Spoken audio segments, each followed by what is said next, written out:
Good governance depends on the ability to take responsibility by both administration as well as people. To find out where responsibility lies is the biggest question mark these days. Good evening and welcome. This is Face the Nation. The last 1 week has been quite an eventful week for Sri Lanka. We saw the former Secretary to the President, Lalit Veeratunga, along with the Director General of the Telecommunication Regulations Commissions being summoned to court and then found guilty on the silk cloth distribution during the election period. And then many comments are being expressed about this judgment in question, stating that this was done in the past. However, who is taking responsibility at least for this now? Is the former president taking the responsibility? Seems not so. Then we saw the Bond Commission again taking center stage. A lot of corruption activities are being discussed further, and Wednesday, that is a few days from now, 2 days from now, Arjun Royshers will appear again at the Bond Commission. Then the state of the country's economy is in dire need of some sort of backing. Right now, in a few months, we'll see the budget coming into play. What will happen then? What sort of concessions will the government be able to grant you at home? Will they have the magic wand to give you some sort of benefit? And then comes corruption. Corruption is rampant. We saw this being the topic again in our news bulletins with regard to the Central Highway scam.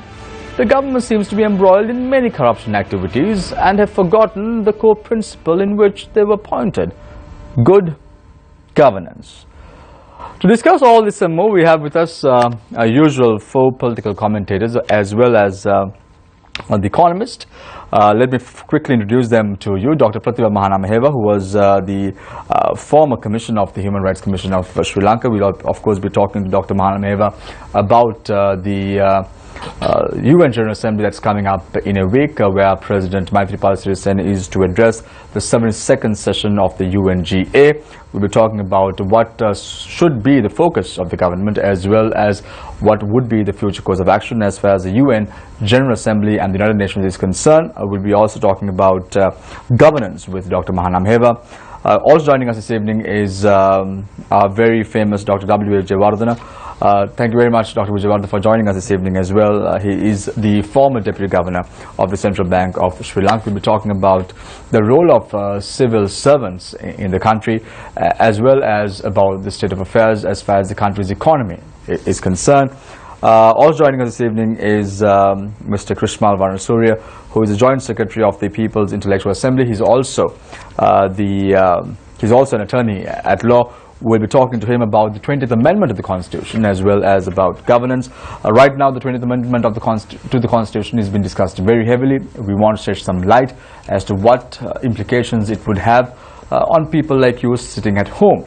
And then we have Mr. Rusirpal Tennakon, again former chairman of one of the state banks in Sri Lanka.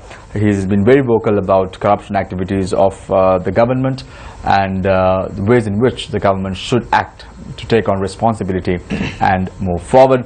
So let's start off tonight's show with Mr. Rusirpal Tennakon, who is a civil rights activist as well as once served as the chairman of a particular bank, a state bank in question. Mr. Tennakon, tell me, right now in Sri Lanka, there seems to be many problems. You take the plate, there are a lot of ingredients, there are a lot of recipes to choose from, and everything is going negative. Nothing seems to be the positive side of the government, unfortunately. How do you view the current state of affairs in Sri Lanka at present, in terms of the country's economy, in terms of good governance, in terms of the corrupt deals that are taking place? What's happening? The time starts now.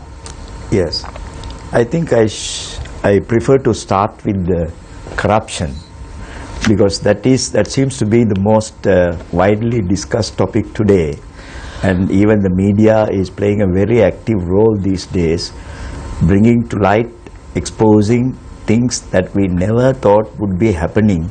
After 2.5 years of good governance, well in place in this country. Therefore, I thought corruption is the subject that we must open up tonight for discussion. Now, what are the areas that are affected by this so-called corruption? Now, the most important and the widely discussed thing is the people have to facilitate payments for avoiding red tape. That is one of the most important areas that is being discussed. Red tape is rampant, it's continuing as it was earlier or even worse. So to avoid that, people, to facilitate getting over that difficulty, they have to pay gratifications, facilitation fees. That is one form of corruption that we see very often. And the other thing is, to avoid bureaucratic red tape, and there is bribe solicitation by government officials. That is the second part. For anything to be done, some bribe has to be given, offered. Then the third thing is, the worst affected area is in discussion is the procurement policy of the public. The public procurement policy. In these three areas, I think the whole entire gamut of corruption is concentrated. Now, if we go into the various corrupt activities that we have been experiencing, now we started with the highways. We started with the highways procurement problem 2 years ago. Today we are discussing another highway issue after 2 years. Then we had the coal power project. We had the bond scam. Then we had the Sri Lankan Airlines issues. Then Sri Lankan Airlines is a wonderful thing, no? 2.6 billion was claimed to have been paid to purchase 10 aircrafts, and to cancel the contract we have paid 115 million. So this is the state of affairs in this country. So these economic issues, the management issues, good governance issues, all are interconnected, related to this corruption issue. So therefore, I thought that this is the basic thing that we have to discuss. If we can eliminate corruption in the way that we anticipated and expected in bringing this government into power, most of the other problems would not have arisen. Mr. Nakon, before I move to our second speaker this evening, we saw a statement being delivered by Prime Minister Ranil Wickremesinghe in Parliament. We saw a similar statement right after the bond scam took place as well. When we exposed about the bond scam on the 8th of March 2015 in a 3 weeks time frame, the Prime Minister said, no, nothing went wrong, and I have appointed a committee myself to look into this commission in question. And 2.5 years he defended the bond scam that took place, and during this period we saw another bond scam taking place. Now a similar sentiment seems to be expressed by the Prime Minister himself in Parliament with regard to the central highway scandal as well. How do you view this? Strangely, I see a repetition of what exactly took place on the 17th of March 2015. When this Prime Minister made the first statement about the bond scam, he used the same pattern, same criticism, same attack on the media, and he repeated that in this highway scam also. He started by saying, his statement, I went through it, he started by naming a media institution. I mean, that's not the level that we wanted the Prime Minister of this country to make a statement, a public statement on the floor of the House about a matter that is being widely discussed by the media, rightly or wrongly. That's not the spirit. But unfortunately, he has not deviated from the stand that he took, which he should have done, because now it is proven that he was wrong in his statement on the 17th of March. But he doesn't want to change. He goes in the same lines and makes it worse this time. Sheer arrogance? Is that what we see from the Prime Minister? I have no word to explain that. Thank you very much, Mr. Rusirpal Thanakon. He's a civil rights activist. I now move my attention to Dr. Pratibha Mahanamaheba, who was a one-time Commissioner of the Human Rights Commission of Sri Lanka.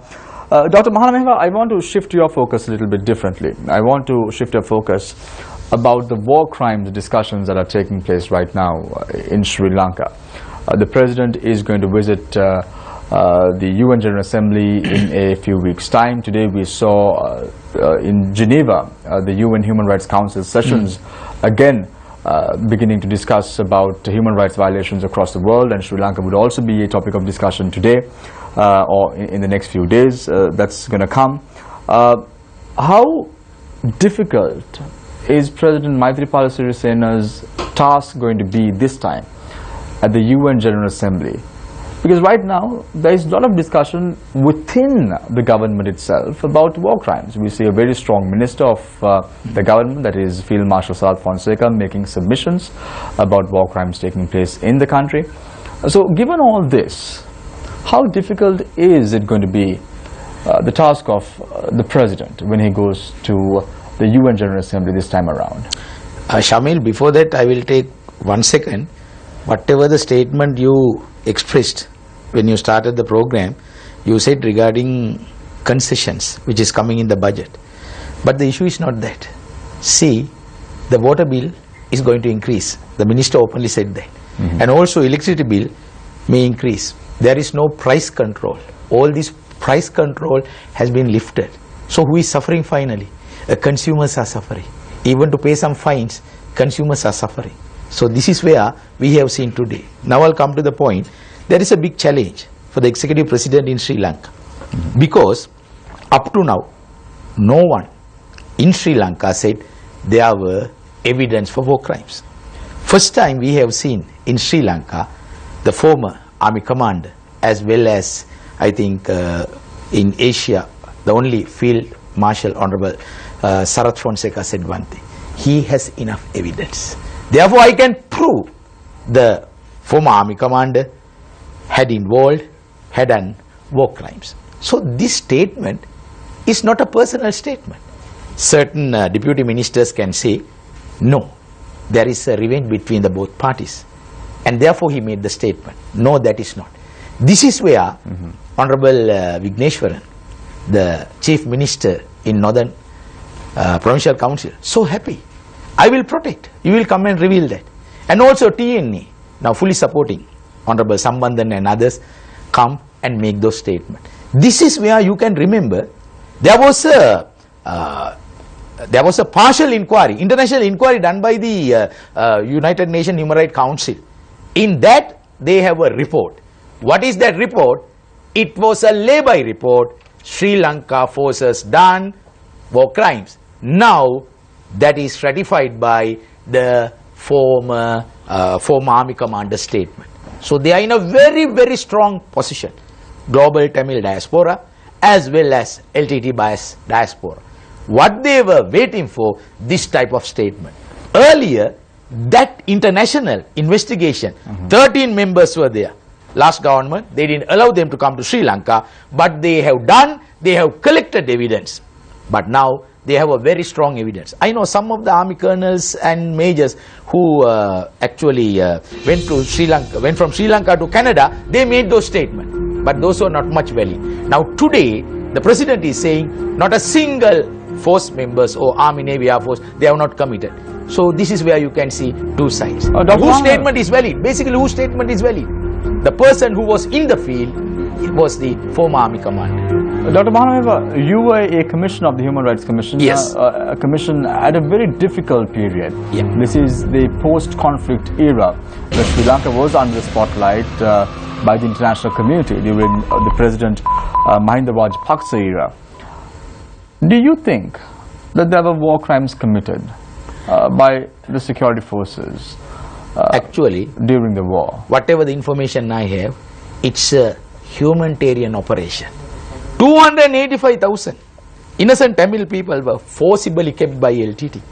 So this humanitarian operation, humanitarian intervention is basically not a war crime according to Geneva Convention 4 as well as International Humanitarian Conventions. But here, what they say, it is totally different. I was in Geneva Human Rights Council 2014. Because I have seen this is where not basically a resolution against Sri Lanka, they were waiting to change the regime. They were fully expecting a regime change. That's why China, Russia, as well as Vietnam, Qatar fully supported us. The whole West was on the other side. So the resolution, Sri Lanka won defeated. But the issue is not that. Still, at that period, even the permanent representative United No, my question is very he simple also to you. said there were no My war question is crimes. very simple to you, Dr. Mahanevar. I'm asking you, was there war crimes committed by the security forces during the conflict? Absolutely no. Thank you very Absolutely much. no. Thank you Even very you can much. check from ICRC. Thank you very much, Dr. Pratibha Mahanamheva, who is a one-time commissioner of the Human Rights Commission of Sri Lanka. I now move my attention to Attorney at Law, Mr. Krishna Varansurya, who is the Joint Secretary of the People's Intellectual Assembly. Krishna, when you really take a look at the 20th Amendment to the Constitution, I want to talk to each one of you in the first round on the subjects that you all are very familiar with. I want to talk about the 20th Amendment to the Constitution.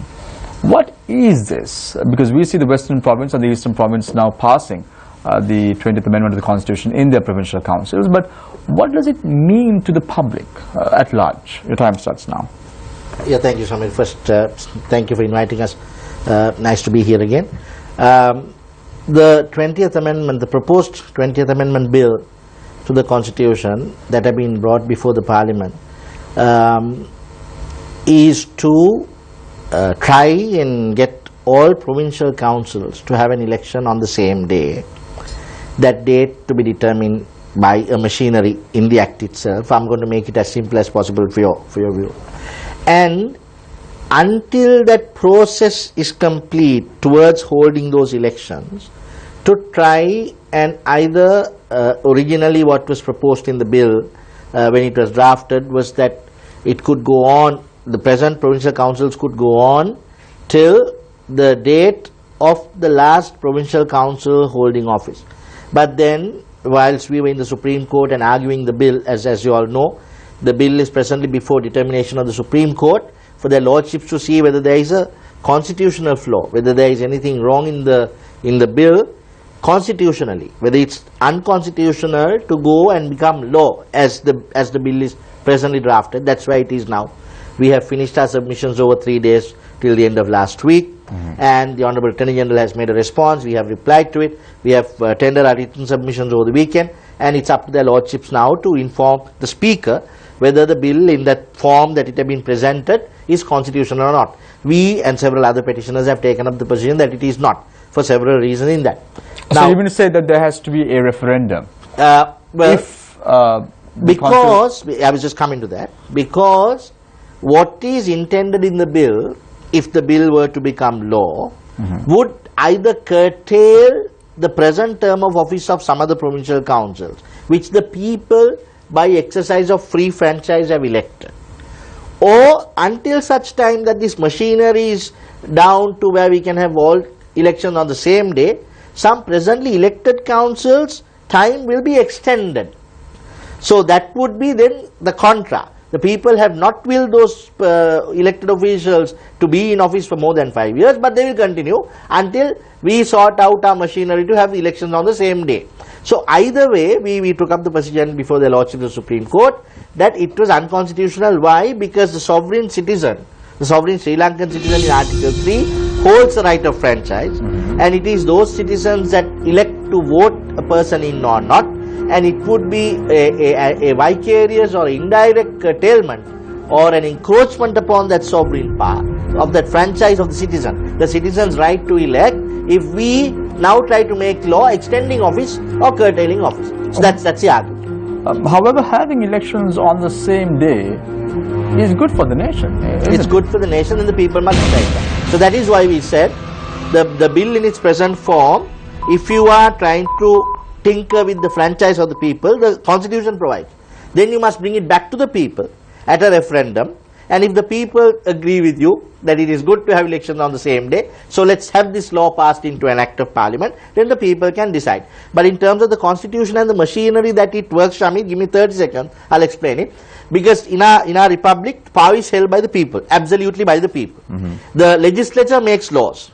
Then the judicial power of the people, we check whether it's constitutional. The executive can bring policy. That's what they have now. Executive has now decided, like you say, it's good to have elections on the same day. For that, they have to make law in parliament, the legislature. Now the people have willed that when the legislature makes a law, the judicial power that we exercise in the court structure in the country must look to see it's constitutional. Now we find in our arguments that it is not constitutional to deal with people's sovereignty like that. So then the constitution says send it back to the people by a referendum, so that the people, the absolute sovereign holder of this country, they can decide whether it's good or not. At the end of the day, we saw staggered elections taking place during the Mahinda Rajapaksa era many times, and that is probably one of the reasons why you can't even gauge in which time period that the provincial council's tenure in office even expires. Possibly, that is in fact, that was the argument, one of the arguments by the Honourable Attorney General, who presented in the Supreme Court a cabinet memorandum. As you know, the cabinet is the executive arm of government. Now there was a cabinet memorandum presented whilst the deliberations were in process, giving the same rationale that the cabinet had decided it was good to hold election on the same day. But the argument in the Supreme Court by several of us were the executive part of the people that the cabinet is empowered to deal with is not being checked now by the Supreme Court. The Supreme Court is now checking the entire action of the entire legislature. As you know, all 225 members are not, of course, many of them are, you might as well put the other rest also and make a big cabinet of the whole parliament. Now that's a different question. But the entire 225 members of parliament are not cabinet. So therefore what we said was, what the Supreme Court is now looking at is the legislative part of the people, and for that the will of the cabinet cannot be considered for that. The cabinet is only executive. Thank you very much, Mr. Krishna Varanasuri, who is an attorney at law as well as the Joint Secretary of the People's Intellectual Assembly. I now move attention to Dr. W. Vijayawardena, former Deputy Governor of the Central Bank of Sri Lanka. Dr. Vijayawardena, the last 1 week sent shockwaves in the government service. Many civil rights activists, many civil servants were fearful to even exercise their duties because of the judgment that was passed down to the former secretary of President Mahinda Rajapaksa for 3 years. RI, rigorous imprisonment. But however, the secretary to the president can take a firm stand and say no, and there is instances in which secretaries to prime ministers or even presidents have taken such stands. Do you think that the way out for any civil servant is to ensure that they do the right thing, and they can do the right thing? They have to, Shamir, do the right thing, because even though they are under the control of the cabinet of ministers in terms of the present constitution, if any legal order is given to a public servant by his minister, he is not obliged to carry it out. He can always point it out to him, and there are many instances in the past where some of the public servants have refused to carry out these orders, and as a result sometimes they have been shifted away from the respective positions. But of course that's the occupational hazard of the senior public servants of Sri Lanka, because if they perform their duties according to their own conscience and in terms of the law, sometimes they may be at the receiving end of the wrath of the political machinery of the country. But I know several instances where senior public servants have refused to carry out the legal orders, and some of the ministers have actually appreciated what the civil servants have done so. So it's very most unfortunate that a senior civil servant like Mr. Lalit Wiratunga, who is regarded as a very efficient public servant throughout his career, has been placed in this particular unfortunate situation today. Dr. Vijayawardena, I want to recollect an incident in which involving the secretary to former Prime Minister Ratnasri Wickramanayake, him taking a firm stand and saying, no, I won't do it. And the Prime Minister at that time, Ratnasri Wickramanayake, had even appreciated the work carried out by his secretary with regard to some vehicles that was needed by some politicians. So it can happen. It can happen, and it has already happened. I mean, if you go through the autobiographies of many senior civil servants of this country, Samir, you will find lots of instances where the civil servants have refused to carry out illegal orders given by the political masters. And in almost all these cases, the political masters have appreciated the stand taken by the civil servant. Now, one good example is, it relates to the late Mr. D.S. Senanayake, who was the first Prime Minister of Sri Lanka. At that time, Mr. Nadesan was the secretary to the ministry held by Mr. John Kotalawala. And there had been a request from the Prime Minister that one of the files related to a tender should be submitted to the Prime Minister, and then Mr. Nadesan has written back to the Prime Minister saying that he has no right to see that particular file. And according to Mr. Nadesan in his autobiography, he says Mr. D.S. Senanayake was very appreciative of giving him the correct advice, and he had in fact encouraged Mr. Nadesan to do the same thing in future as well. So it all depends on the personality of the political master. And some of the political masters are good political masters. And I personally know Mrs. Bandaranaike had on many occasions refused to give illegal orders, and when the things were pointed out to her, she had actually agreed with the public servants, and she had refrained herself from issuing those illegal orders. So it all depends on the quality of the political master. But of course, Mr. Lalit Weeratunga, being the most senior public servant in the country, he knows these things better. Dr. Vijayavardhana, now I'm going to put somewhat of a yoke to you, because you say that the civil servants have a responsibility to play. I want to take your attention to the 27th of February 2015, the central bank bond controversy.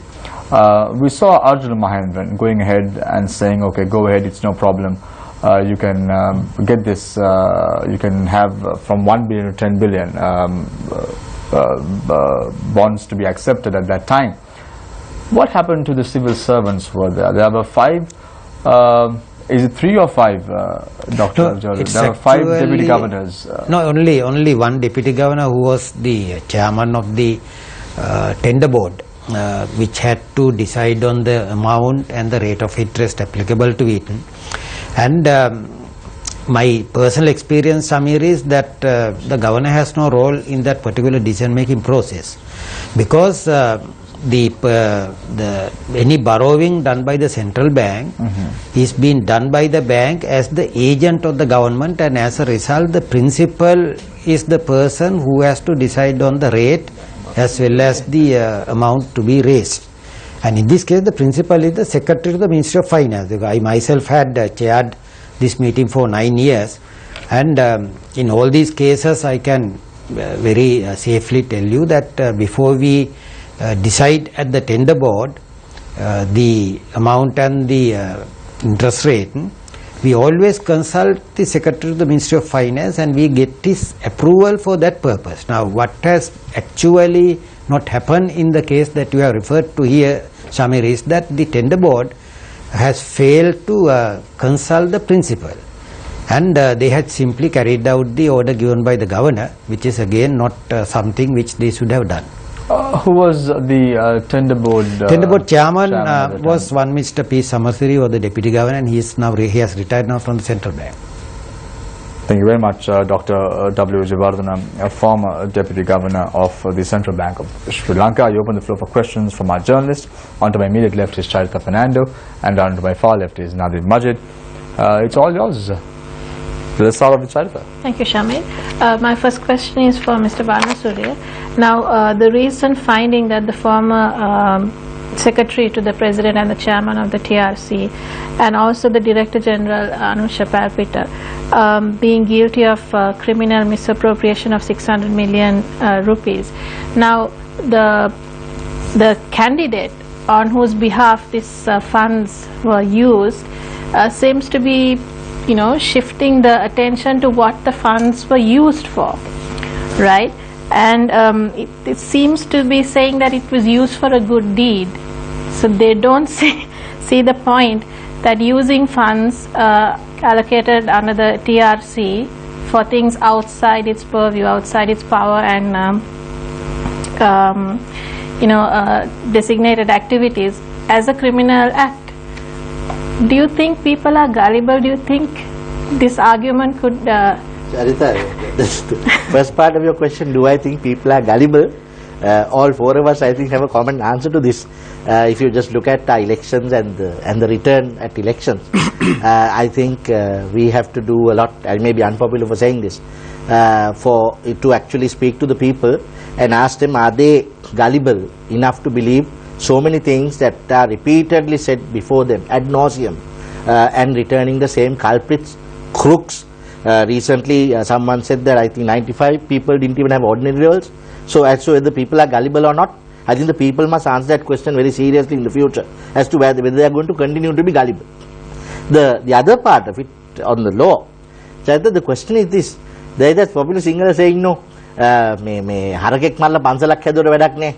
So now the defense that is being run these days is that because the state has a duty under Article 9 to protect and promote the Buddha Sasana, giving Silredi was in furtherance of that objective, and therefore even if criminally misappropriated, what the deed was good, therefore it should be tolerated. Now, as you say, people, I'm grateful to your channel for getting this discussion out.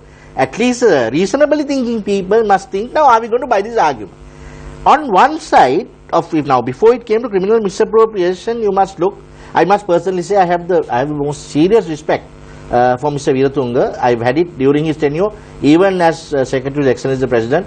I remember certain times that on professionally I've been engaged with him, and I have a very, very high regard for him, and which is why I'm personally saddened that he had to undergo this. But even if it's my father or mother, what is unlawful, we have to learn to accept that, and that's how we Sri Lankans must learn to keep our personal self and our visions out of our professional views. Now, the argument earlier, the indictment, I believe, was I was not part of the case, but I believe was under also public property. So there are questions. Now, there was public property dealt with. Then the Honorable Attorney General decided to amend the charge sheet and then go behind this criminal misappropriation. Now, the question is, it's a valid question. When a leader tells you, or let's not even talk of a leader. When the head of your department tells you to do something, there is due diligence or good judgment that you must exercise. This is a good lesson for public servants. And I must say, the public servants looking out there, I agree with Dr. Vijayawardena, please don't let this situation dissuade you from doing your job. This should not dissuade you, please be warned, to do the right thing. Just be public servants and not government servants. I always say, don't serve a government that comes and goes in 5 years. Serve the public whom you have sworn an oath on the constitution to serve. The more you do that, you will be safe. And there will be people like us who will defend you. Do the right thing by the public, not by governments that come and go. Now the question is this: if he received an order to do it, he should have thought to himself, I believe, in hindsight, because they say hindsight is 20/20.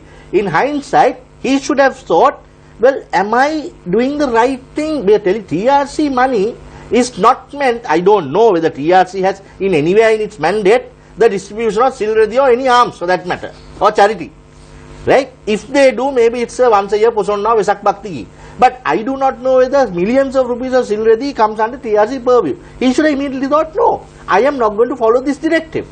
I just want to interrupt you. I just want to move my attention to Dr. Mahanamheba here.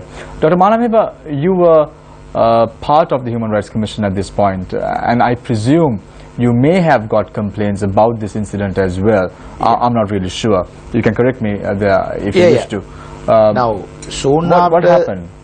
Now, soon after the elections were declared, and there you can't use any type of propaganda, campaign, or even recruitment or distribution, any gifts or any other thing.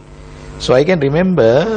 So are you trying to say that based on the Article 9 about protecting Buddhism, no, I'm not that going doesn't come into play? No, in a I'm not going to elaborate that. Right. I also told by the chairman today election commission at that time. Mahinda Shapri. Yeah, he said not this incident. Basically, when former economic development affairs secretary Mr. Nihal Jayathilaka, certain distributions were going.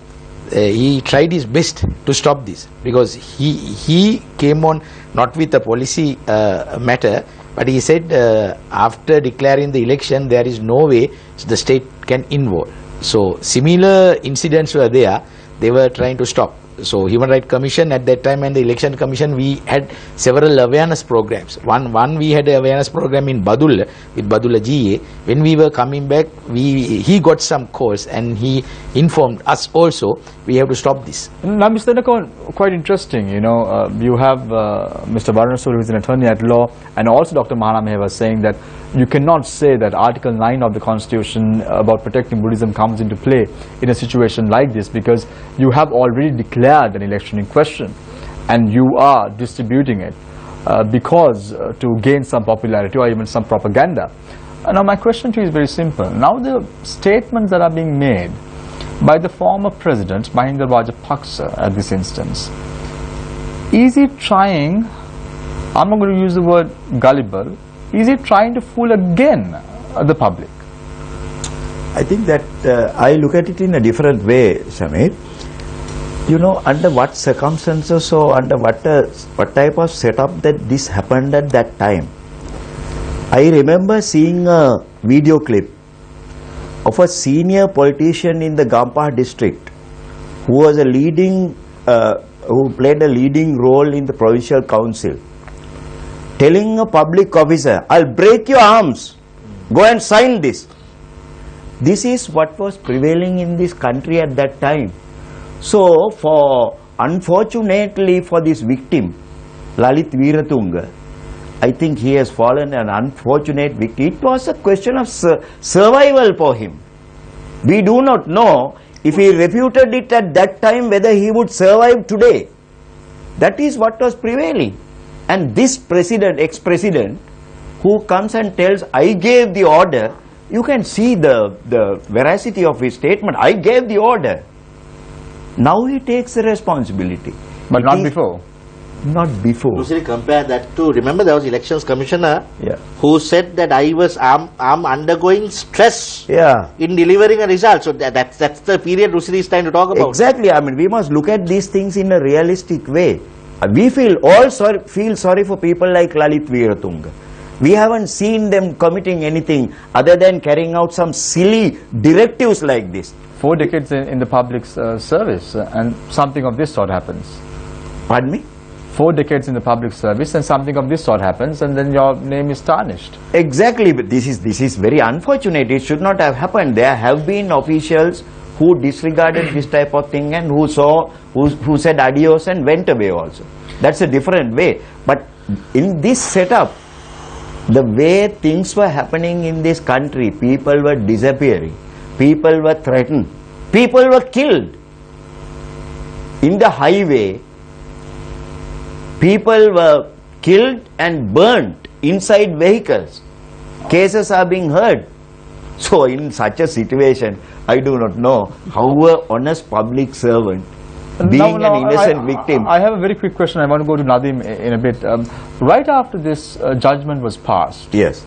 we saw something very similar that we saw in the previous regime. However, the current Prime Minister now was the opposition leader at that time. Yes. There was a meeting between the joint opposition parliamentarians now, headed by President Mahinda Rajapaksa, as well as now Prime Minister Ranil Wickremesinghe.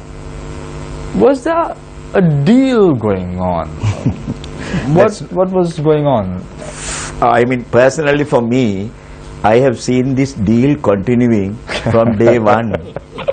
This is not a new thing. We all see. This is not a new thing. So No, absolutely not. Absolutely not. Yes, Nadim. Dr. Wijayawardena, the verdict that was delivered by the learned High Court judge is, of course, a good example for public officials. It's a good deterrent. But being a public official yourself, I'm sure that you also, during your term as Deputy Governor at the Central Bank, would have had to face political pressures. Do you think it's time for examples to be set for the politicians as well? Yes, I mean, it all depends on the political master, the quality of the political master whom you are serving, Nadeem. Because sometimes some politicians are very excellent people. Because I personally know when some of these ministers who are in charge of the Employees Provident Fund, when they wanted to get some money from EPF for their political campaigns, when the central bank politely told them that the EPF monies cannot be used for those kind of purposes, they accepted them.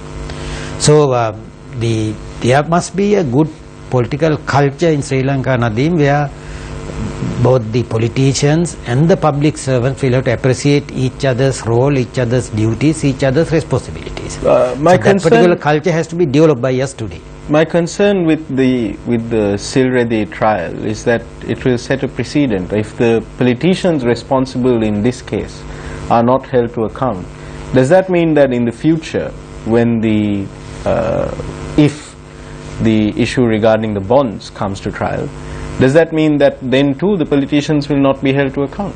No, I don't think so, because there is only one isolated case, and what has happened is that the civil servants who had been responsible for protecting the rights of the citizens had failed to do so. Therefore, they have been taken to court. But it does not mean that the same thing will be repeated in the case of the bond scandal case that you are referring to, Nadeem, because always there is the possibility that people who had given orders from the political system for the continuation of the bond scams in the country, they should be held responsible. Mr. Varmasuriya, yes. I like to add one point. Now, this is only a High Court decision. So, High Court decision, there is a way you can appeal. There can be something wrong in law or in facts. So, that's why still we can't depend on a High Court decision in Sri Lanka. Now, when an executive, so once you appeal, you can see if any error has happened, that can be corrected. So, slowly we are going on a High Court decision. I think it is not fair for the parties. Dr. Mahanamaya, quite interesting, because you are talking about the High Court, and then you are talking about an appeal being made. When an executive makes a order, gives an order who is not liable in a court of law, in a situation like that, the person who is executing the duties, can he be held accountable? Actually, I can't decide because it has been appealed. Right. But what I mean, I have seen in the papers, certain plus and minus points are coming. You are talking about one point. And there can be other side also. You have to see. And there may be other defense. Other defense also. So, if you are totally going it one side, I don't agree it is impartial. But still, I have seen this is a state policy. In the state policy, they have done certain things. So, the former president has given an order, right? According to this, I have given the order. But I mean... no, but the biggest question mark there was, why didn't you take board approval, and why was the money transferred to the President's Secretary's fund? And you know, at that time, the President's Secretary was also the chairman of the TRC. I can't comment on that. I don't know actually what happened, but these with the Sri Lanka legal system, public domain. With the legal system, still there is a chance for appeal. Mr. Varmasuriya, do you agree with Dr. Mahanamaheva that you can't put much store by a High Court decision? That you can't put much store by a High Court decision? Because there is the appeals process? No, but what Pratibha is saying is a fact, no, Nadeem, because it's an original court that has given an order, and every day in our job what we do is we appeal orders from the original court. Now there is an appeal, and we must see what now. I'm watching your program. Congratulations, a very senior PC has just sent me a text saying that if it was under Section 5 of the Public Property Act for misappropriation or criminal breach of trust, not less than 1 year, not more than 20 years, and a fine of 3 times the value of the property. Fine of 3 times the value of the property that is misappropriated. So I thank that learned senior President's Counsel for watching and commenting. So there may be several defences that may be taken up in appeal. You follow? It may not be even like Pratibha said on the executive order that Shamil was mentioning. Remember, criminal offence goes on mentally, mens rea, we call it mens rea, or the mental element of it. Did you have an intention to defraud? Now, perhaps it may be, I'm assuming, none of us have appeared in this case, it may be that they may raise a valid offence that yes, this man followed an order, but did he have an intention to misappropriate this money? Or was he just following an order? Now, these are things that may come up in appeal. So, to an extent, we must await the lordships of the Court of Appeal and then from there to the Supreme Court. No, The road is not closed. We're not even trying to suggest anything, but we're just trying to say, can this happen, or what was the thinking behind this judgment in question? When you say can this happen, what are you talking? In a situation like this, you have the former secretary to the president being sentenced to 3 years in prison because of misappropriation of money. It can happen. On the facts of the judgment by His Honour, the learned High Court judge, he has found him guilty. Guilty, absolutely. And in a criminal trial, it's beyond a reasonable doubt. So there has not been any reasonable doubt that he is guilty of the offence as charged, convicted. But an appellate judge or judges may look at several other points that the learned High Court judge may have considered or ought to have considered, has not considered. May I just intervene as a layman? Can by any chance the appellate court take up a position that the judge has erred in the lower courts? Actually, the others would have been made responsible. Can that happen? Actually, that others should have... Others who gave the orders are the people who are responsible. No, usually... Can that happen in an appellate court? No, usually in appeal, Rusiri, you won't find other people guilty. Your appeal is limited to the facts that have been appealed for. You can't take my position right now for information. Mr. Vanasuria, we've seen the former head of state admitting in public, even today again, when questioned by journalists, he said, yes, I gave the order. And if you are saying that I'm not there, I was just isn't that grounds for yes, I was just thinking when Samir was talking about presidents not being liable, Pratibha, we must not forget that the 19th Amendment that we brought, all that absolute immunity is no longer there. Now, nothing is stopping from someone, if they really wanted, this is what Rusiri and we all talking about, the political will to go after people. It's very easy to find scapegoats. No sooner the bond scam comes up, you find one minister, get him to go home, that's it. No sooner something else comes up, justice minister goes home, you find scapegoats. But the top fellows get off scot-free and they will come again in elections also. So you follow, there is nothing stopping from charges being framed if this man is admitting that he did something. The absolute immunity is no longer there, it was never there anyway. Now 19th Amendment, it had further reduced. The President can be sued for acts done in his office, in his place, through the Attorney General or whatever, he can be sued. Krishmal, but before 19th Amendment also there were cases, no? Public trust. Of course. If you breach public trust, and here also, Excellency Chandrika Kumar, what is it? That case. And also, under the 19th Amendment, even the President can make as a respondent in the fundamental rights. So if they want to, political will. Dr. Vijayawardena, yes, let's give Charita a chance and then can get back to you, Nadeem, if you don't mind. Dr. Vijayawardena, now let's move our attention to the mentality that the joint opposition is, creating on the same topic. So, where do you think this kind of mentality stems from? Now, Professor Rohan Samarajiva in an article says he has drawn links to the Kandyan feudal era, where laws and can be changed, ignored on the orders of the ruler. Master, sir. Yes, because people identify the ruler as the sovereign, and not executing an order from the ruler may be a punishable offence. Yeah, but of course we are a democracy, Charita, and in a democracy there are no absolute rulers. Even if a ruler has given you an legal order, you have no obligation to follow it up, because it may be to your own cost. We don't call them rulers for now? Yeah, they are public servants. They are the first citizen, first public servant, second public servant, and so forth. So in a democracy that cannot happen, but of course in the Kandyan system where you had the absolute monarchy, it was absolute powers he was enjoying, and as a result he could give absolute orders.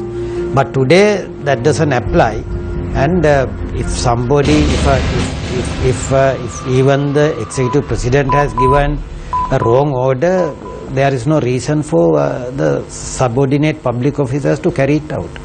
May I give 5 seconds to answer Charita's question and finish up? 5 seconds. Charita, so I will take all responsibility. I put the blame back on the people for putting people like Mr. Veeratunga in that place to obey commands of such politicians.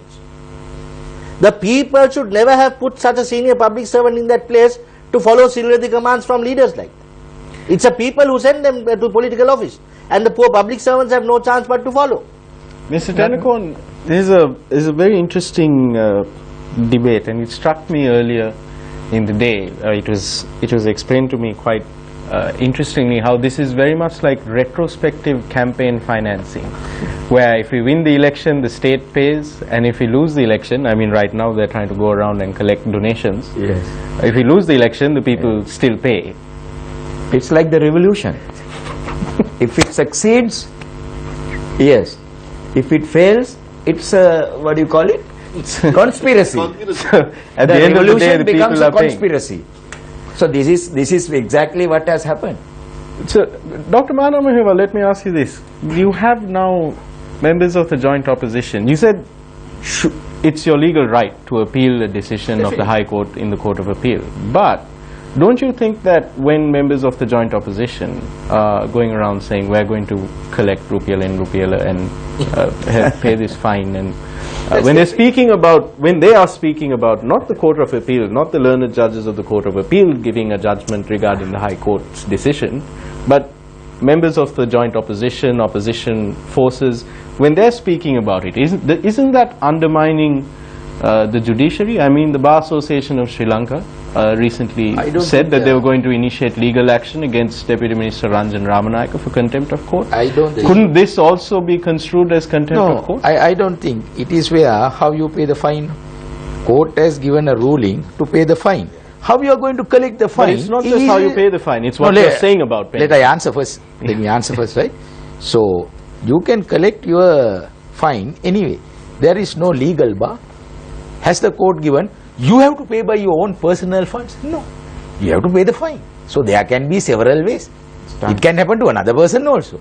So, collecting the fine by some politicians or some groups or some priest, it's up to them. So, therefore, we can't just say this is illegal, this fund is going to collect by many other parties. So, the imprisonment is basically... But what about when they say that this verdict is wrong, that a mistake has been made, and therefore we are going to collect money to pay the fine? They have to be careful doing that, Nadim, because you can criticize a judgment on principles of law, but you should never be criticizing the system. But that amounts to Pratibha, contempt of court. You can't make statements that will reduce the respect people have for the system. But you're entitled. All lawyers, we criticize judgments every day in court. We say this judge was wrong to say this, that. But of course that's a privileged statement which we make in court. In public you should be very careful. That's why contempt is a very, very, very serious matter. You must be careful in what you're saying. You can criticize the system, but you should never criticize the way, the authority of the court or that judge. Very, very careful. But there is a way, reasonable criticism. Even Supreme Court judgments in USA and other countries, scholars very fairly, critically, without harming the system. Yeah, without harming the system. Paying 50 million as compensation. Does Lalit Veeratunga have that much of money? I don't know, because I mean it's a very substantial amount of money for a public servant in Sri Lanka. And that is why the joint opposition, who are very it's not because there is some economics behind this, Nadim, because what they are trying to do is they are trying to socialize the punishment. It's not a punishment to be borne by Mr. Lalit Veeratunga, Mr. Anusa Palpita alone. They say it should be a punishment by the whole nation who would like to make this contribution. Right, before I go, socialization.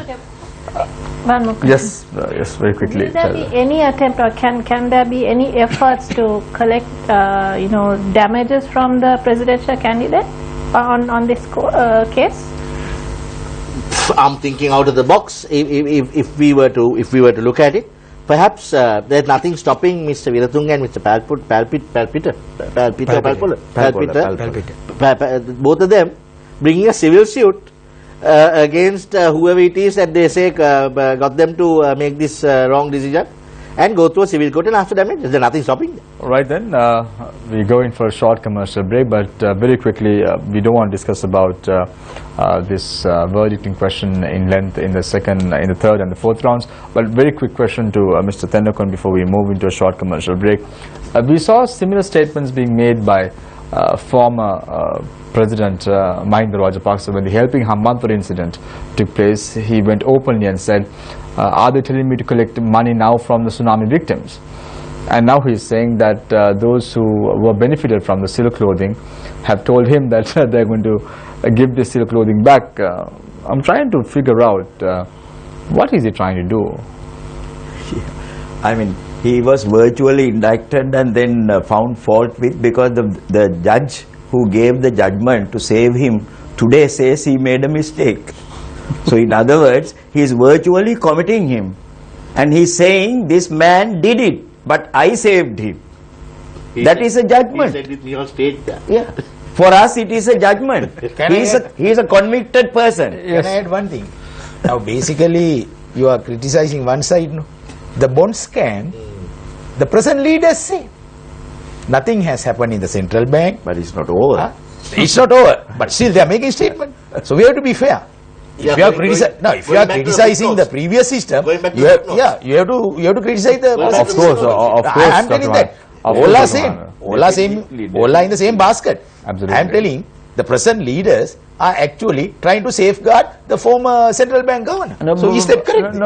Dr. Mahaneva, your point is well taken.